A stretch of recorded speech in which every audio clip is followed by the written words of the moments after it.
Welcome to this session in our Q&A series brought to you by the Costa Rica Project.com and the Association of Responsible Detoxification International. The websites are linked below. My name is Marco, one of Dr. Morse's many students, and I'd like to welcome and thank again Matt for joining us. Yeah, thanks for having me, Marco. Glad to be here. Fantastic. So today, Matt, we were talking just now before we started recording about feeling isolated, and a lot of what we do in mainstream society would be described as extreme, restrictive. I know, we both I go through different periods of either eating only fruit or then fruit and a salad in the evening, and I might go from weeks to months, and then maybe I'll take some time off and eat something cooked. But I don't really like to talk about it. I don't even like to use the word vegan. It seems to conjure up different perceptions in different people. What sort of experiences have you had with that? Yeah, as far as looking different or, not fitting in with people, I definitely know what that's about. I even get looks if we go out, and I just get a salad at a restaurant and, Really? and somebody's like, oh, what are you, on some sort of diet or something? It's just how I eat, But yeah, if you're not getting a burger and fries, you kind of look like you're, avoiding. I don't know how really to describe it, but people just see it differently, and yeah. You can see how easy it is for some people to give up that kind of thing and just forget about it and go back, because it's really challenging, and you need a lot of. I don't think I want to say that we've got more strength than the people that don't do this. I'm not saying that. It's just something that, as we were talking just before we started recording, that we both shared the experience of. I don't want to say how many friends we don't have, but Right. It almost makes you feel like that, doesn't it? It does, and it may seem like, from the outside looking in as something that's negative, but it's also a positive, because when you are able to just spend some time alone, you really are able to connect with yourself and to kind of figure out, what you really want, what your true feelings are, because when you're around a lot of other people constantly and you never have a break with that, you're always taking in other people's energies, other people's opinions and judgments, and you're more concerned about fitting in rather than being true to yourself and connecting with your intuition and, just living the way that you truly want to live. Do you know what? You said that, and I was speaking with someone about that 2 or 3 days ago. I was saying about how TV, movies, the cycle of life, going to a bar on a Friday night, whatever. I was saying I think that's almost a distraction. Even watching a TV show as a distraction of what we should be doing, which I think is, again, I don't want to sound egotistical. It sounds, I think it's almost, I feel like we almost have a duty to grow as individuals, and the way the society is set up for much of it, at least from my eyes, it doesn't allow for that, because you go to work and then you go on your vacation and you go back, and Sunday night, I've got to go back in the office on Monday, and I remember sports games, and you got the latest concerts, and there's all these distractions out there that really keep us from finding ways of improving our society, improving some of the major issues that we're facing: world hunger, climate issues, water pollution and water shortages throughout the world. So yeah, it's if people would focus more on not only improving society, but just focusing on improving themselves, and that will expand outward to other people and into society as a whole. So yeah, I totally hear what you're saying. And this is a significant part of eating raw, or because you then go into other things, don't you? Like you've said, meditation, Hmm. self-awareness, reading different things that you might be drawn to, which you wouldn't otherwise do. And would you put that down to having more time because you don't go out to the bar or to restaurants every 5 minutes? What do you put that down to? Yeah, having more time, having more focus, more intention, and kind of with if people assume that we just have more willpower, I think it's more about education and just knowing the consequences of our actions and seeing how, if somebody thinks, because I have a salad on my plate rather than a burger, that I have a lot of willpower or that I'm depriving myself.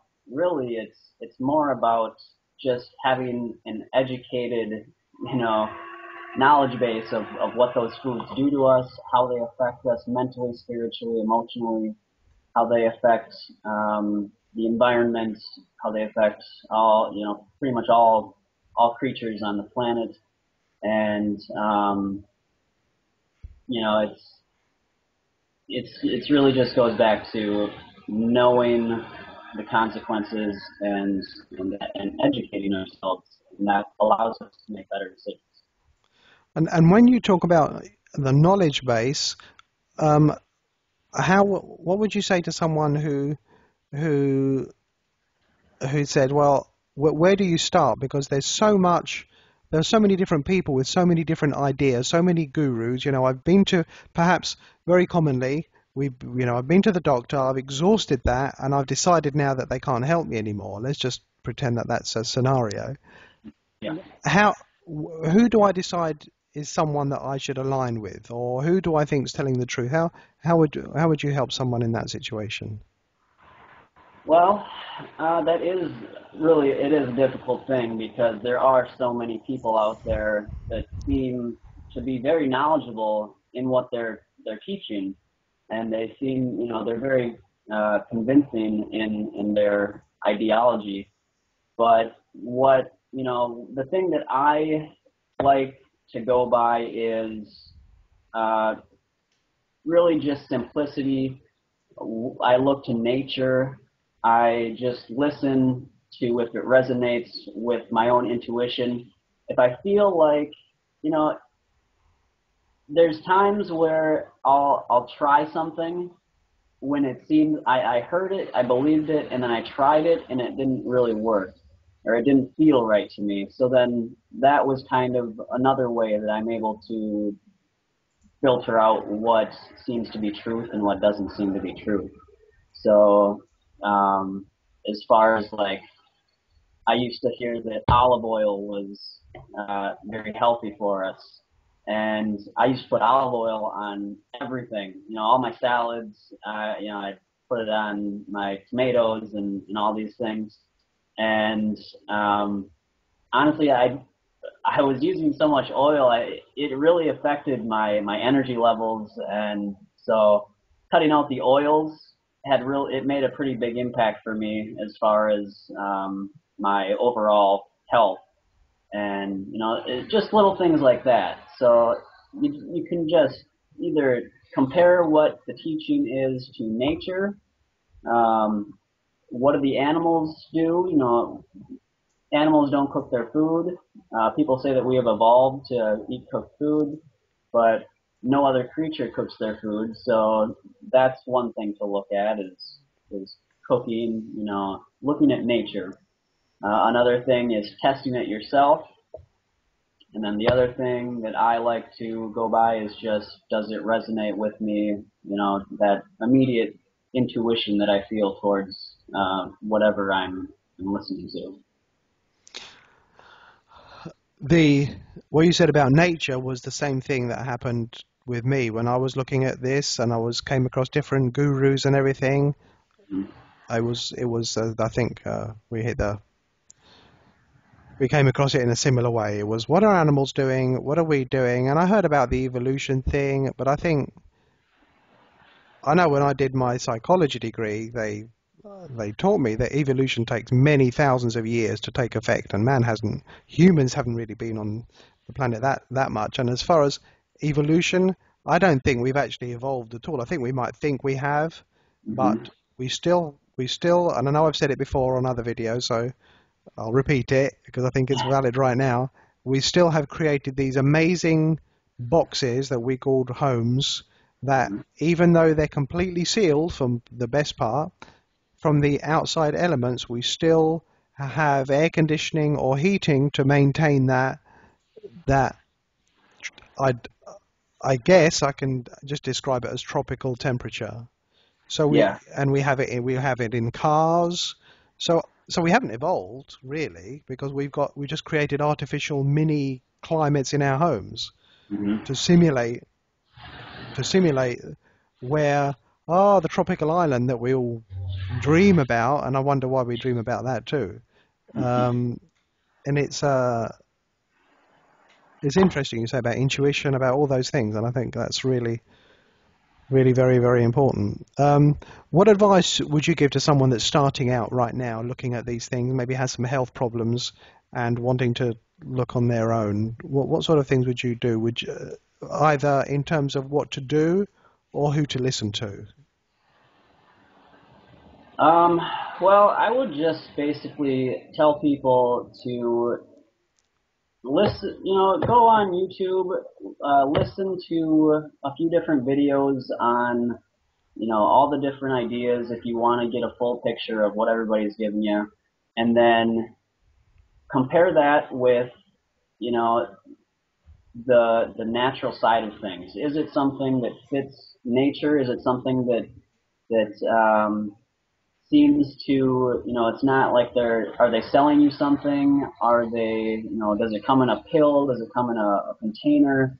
Because most times I feel like if it comes in a product, then that's a sign that it may not be the most, there could be some bias with their information because they're wanting you to buy a product. So does the information come along with the product? Does the information, fit nature, and then just listen to your intuition. Listen to enough things that you can get a really good grasp on where the person is coming from that's giving you this information. And would you listen to other people? And I don't mean online, but I'm taking your advice. I've listened to, person A, and I really like what they're saying, but my mum says to me, "Oh, I'm not sure if you should be doing that kind of thing." Now, who do I listen to now? Because my mum, brought me to where I am today. Sure. Well, mom, I'm sure is coming from a good place, and she wants the best for you. But sometimes you just have to take your own path on educating yourself, on finding uh, what's going to work for you, and finding the truth. Because everybody's been brought up in this uh, basically industry-driven education system. There's a lot of money backing the education that we receive from all these corporations.